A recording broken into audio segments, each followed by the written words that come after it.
Q93 as promised. You know, I always have all the superstars hanging out with me. I got Isaiah Washington in the studio right about now. Hey. He's there. Oh. Oh, you got a lot going. What you reading? Your text message or something? No. It was something here. I had some information that I almost forgot in another interview. So it was a date. It was 1887. Oh, okay. I was Okay. like, wait a minute, why could I remember that?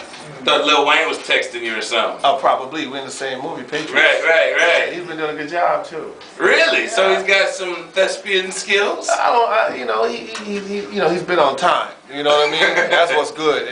Timing wise, or getting to the set on time? Set on time. I Okay. work with DMX, so sometimes it was always challenging. I've been in the rapper thing, but he's been not only that, but professional and focused, man, and doing his thing and taking it seriously. So I got nothing but respect for that. No doubt. How's the whole shoot been going? I saw Taraji Henson over at Jazz Fest, and I've seen Bow Wow running around town. Everybody, Bow Wow is doing his thing. I'm an actor. That's what I do. Right. But I mean, again, Bow Wow's been taking this thing very seriously. Really? He's been balling. He's been acting. He's been focused. He's been on top of his game. He's got a big gig on Entourage.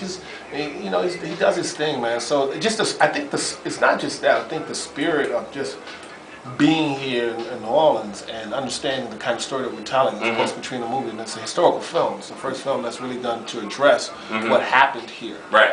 And what happened to the real Coach Buddy Simmons, Brian Simmons that I'm playing, the real Al Collins, and the real kids, Nick Washington, Brian Randolph. So now, really focus energy. What's the role that you play in the movie? Coach Buddy Simmons, the brother. Oh, you're the coach? Yeah. Okay. Yeah.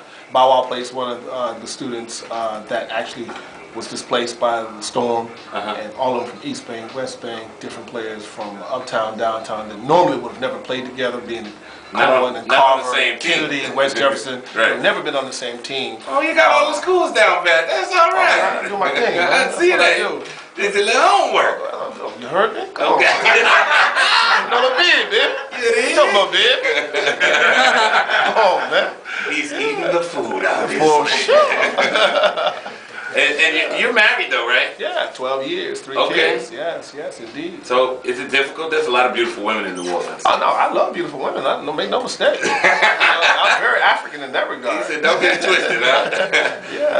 No, but it's a lot of beautiful people in this city, man, that I've been able to not only connect with in terms of dealing with what's going on in the ground post Katrina. I've talked to everyone from the ladies of the evening to undercover cops to Harrah's to NOPD to proprietors of Papa Joe's, from one restaurant to Nola's, all the way back to Sweet Lorraine's to Dookie Chase's to the little red beans and wings places in Algiers on the street. I talk to everybody. That's the role. That's a good characteristic of a really good actor, when you get totally immersed in your subject, in your role, in the storylines of the movie, when you can soak all of those things up, because it authenticates your character. I don't know any other way as an artist. Some people don't do that. Well, I'm an artist. They're not good. I don't know about other people. Right. You know what I mean? I've been doing this for 22 years. I don't know any other way. That's the only investigative reporter kind of approach I've been taking from day one. Okay. Come out of a background of aerospace engineering. Prior, I worked in the private sector, the military. So I knew that when I made this change, 22 years ago, I knew that I had to take it seriously. Not myself seriously, but take the work seriously. And know that I had to use my body as an instrument. No different than as a rapper is using his lyrics as a weapon and an indictment of what's going on in society. Right. And that's the beauty about hip hop. That's the beauty about Socrates. That's the beauty about the biblical time, is that we always, as artists and as politicians, most of them, some of them as reformers, have to indict what is going on. We have to speak out on injustice, and that's why I hold on to hip hop of yesteryear, is because I knew Biggie. Right. I knew of Tupac. I used to see Tupac around the House of Blues in L.A. Right.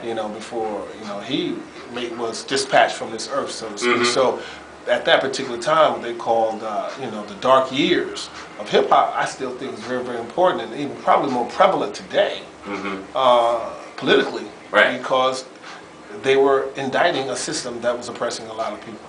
And most of the people that I'm most concerned about is my people, my community. Okay. Although I proselytize being positive and images that should be indicative of being something more strong, I would never discount or throw any hip hop artists under the bus because I understand their value as well. But at the same time, we all have to be cognizant of our behavior. We all have to be cognizant of whether or not we're being insensitive or being bigoted or being homophobic or being misogynistic. I don't, support any of that kind of behavior. We have Now, to be speaking of who we are. that, yeah, and I'm sure you've been asked this question a million times with the Grey's Anatomy thing. It seemed to me, in reading the articles, that it just seemed like it was a lot of media spin on this whole thing. Oh yeah, well I got a book that's coming out. It didn't seem like it was like you just looked like you had a target on your back for some particular reason, and maybe we can clear this up here. Like,